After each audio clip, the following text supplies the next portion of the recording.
Rumah elit Irjen Ferdy Sambo di Magelang dijaga Bribka RR. Begini kesaksian warga. Mantan Kadif Propam Polri Irjen Ferdy Sambo memiliki rumah elit di Mertoyudan, Magelang, Jawa Tengah. Rumah tersebut ternyata pernah dijaga oleh Bribka Riki Rizal atau Bribka RR.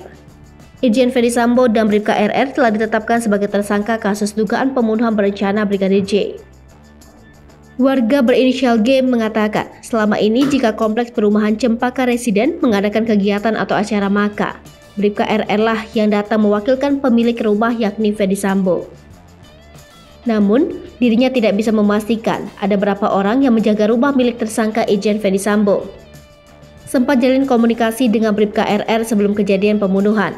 G menyatakan layaknya tetangga, dirinya pun pernah menjalin komunikasi dengan Bribka RR. Bahkan sempat bertukar pesan WhatsApp mengenai keperluan yang diminta oleh anak Irjen Ferdy Sambo yang bersekolah di Taruna, Nusantara. Namun, usai kejadian pembunuhan berencana yang menewaskan Brigadir J, G menuturkan dirinya sudah tak pernah berhubungan lagi dengan Bribka RR. Bahkan kontak Bribka RR yang dulu disimpannya sudah tidak aktif.